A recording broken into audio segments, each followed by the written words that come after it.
सत्य की जीत का दिन है। दिल्ली की माननीय अदालत ने आज दिल्ली के चुने हुए मुख्यमंत्री अरविंद केजरीवाल जी के खिलाफ उन आरोपों को सिरे से खारिज कर दिया जिनमें उनके ऊपर यह आरोप लगाया गया था कि तथाकथित CS असॉल्ट केस में उन्होंने साजिश रची थी।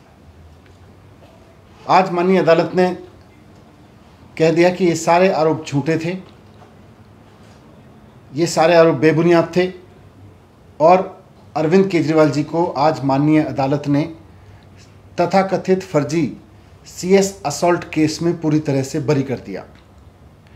हम पहले दिन से कह रहे थे कि ये जो आरोप लगाए जा रहे हैं ये झूठे हैं, ये मनगढ़ंत हैं, ये बहुत बड़ा षड्यंत्र रचा गया है अरविंद केजरीवाल जी के खिलाफ में।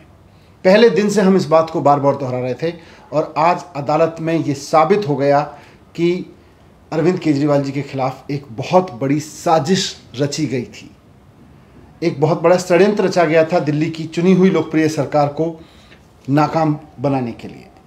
और ये षड्यंत्र रचा गया था देश के प्रधानमंत्री नरेंद्र मोदी जी और उनकी भारतीय जनता पार्टी और उनकी केंद्र सरकार के इशारे पर।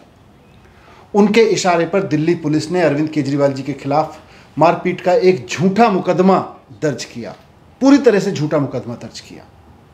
और उसके बाद में उनके घर पे छापे मारे गए, उनके दफ्तर पे छापे मारे गए। ये मुकदमा कितना झूठा था आज माननीय अदालत ने इसको साबित कर दिया। ये मुकदमा इतना झूठा था कि इस मामले में आज अदालत ने अरविंद केजरीवाल जी के खिलाफ आरोप तय करने से भी मना कर दिया।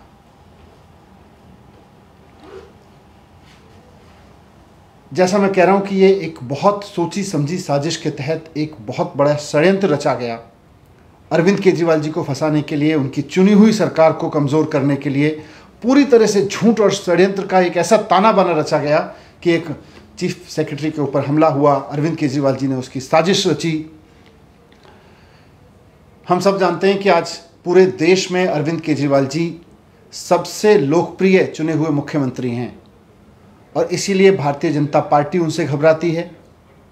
इसीलिए भारतीय जनता पार्टी की इस घबराहट की वजह से ही प्रधानमंत्री नरेंद्र मोदी जी और उनकी केंद्र सरकार ने अरविंद केजरीवाल जी के खिलाफ ये षड्यंत्र रचवाया, उनके खिलाफ फर्जी FIR करवाई मारपीट के मामले में, उनके खिलाफ फर्जी FIR करवाई षड्यंत्र रचने के मामले में। और पूरा का जो पूरा सिस्टम है केंद्र सरकार का, उसको इस्तेमाल किया गया, दिल्ली पुलिस का इस्तेमाल किया गया, केंद्र सरकार का पूरा सिस्टम अरविंद केजरीवाल जी के खिलाफ और उनकी चुनी हुई सरकार के खिलाफ लगा। हम जानते हैं कि और हम सब ने देखा कि कैसे अरविंद केजरीवाल जी के घर पे छापे मारे गए थे, उनके दफ्तर पे छापे मारे गए थे, उनके बेडरूम में पुलिस घुसाई थी।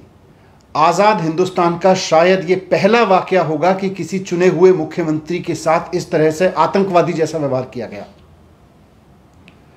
और आज़ाद हिंदुस्तान का शायद आज क्योंकि कोर्ट में साबित हो गया तो अब कहना चाहिए ये बात कि आज़ाद हिंदुस्तान का शायद ये पहला ऐसा वाकया होगा जहां एक चुने हुए प्रधानमंत्री ने चुने हुए मुख्यमंत्री के खिलाफ इतनी बड़ी साजिश रची, उनको इस तरह से एक षड्यंत्र में फंसाने की कोशिश की, उनकी चुनी हुई सरकार को डिरेल करने की कोशिश की गई। दिल्ली सरकार के अधिकारियों को विवश किया गया कि वो काम ना करें, दिल्ली की चुनी हुई सरकार से लड़ें। 6 महीने तक दिल्ली की जनता का कामकाज ठप रखा गया। इतने बड़े साजिश के तहत पूरे तंत्र को इस्तेमाल करके पुलिस से एक फर्जी FIR करा के ये सब किया गया। इसलिए आज मैंने कहा कि ये सत्यमेव जयते का दिन है, ये न्याय की जीत का दिन है। आज सच सच होता है, सच सामने आया।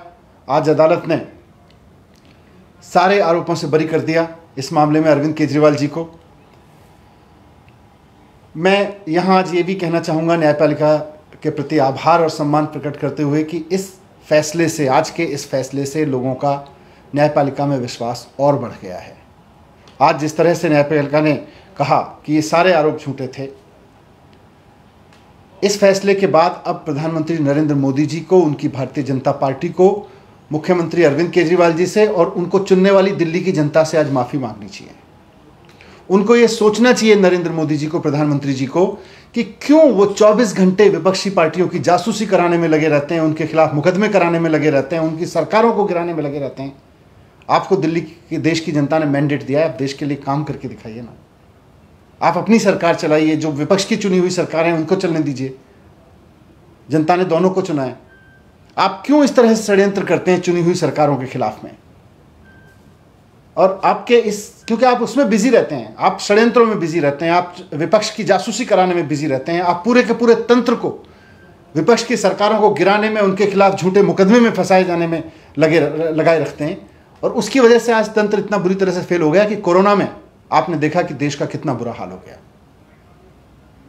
मैं अंत में न्यायपालिका के प्रति पूरा सम्मान प्रकट करते हुए, आभार प्रकट करते हुए और उन तमाम वकीलों का आभार प्रकट करते हुए जिन्होंने इस मामले के सभी तथ्यों को और सच को अदालत के सामने रखा, मैं प्रधानमंत्री जी को भी कहना चाहता हूं कि देश के प्रधानमंत्री को इस तरह के षड्यंत्र रचवाना, इस तरह चुनी हुई सरकारों को कमज़ोर करना, चुनी हुई सरकारों के खिलाफ षड्यंत्र रचना शोभा नहीं देता। आप देश की समस्याओं पर काम कीजिए। चुनी हुई सरकारें चाहे विपक्ष की भी हों आपके साथ खड़ी होंगी, लेकिन आप विपक्ष की चुनी हुई सरकारों को अगर कमज़ोर करने का षड्यंत्र करेंगे तो इससे देश कमज़ोर होता है। मुझे उम्मीद है कि आप इस बात पे ध्यान देंगे और अपनी सरकार को भी उस काम में लगाएंगे जिसके लिए आपकी सरकार को चुना गया है, देश की बाकी सरकारों को भी उस काम को करने देंगे जिसके लिए लोगों ने उनको चुना है। इस तरह के षड्यंत्रों से बचाएंगे। धन्यवाद। ब्यूरो रिपोर्ट, उड़ान न्यूज़ 24।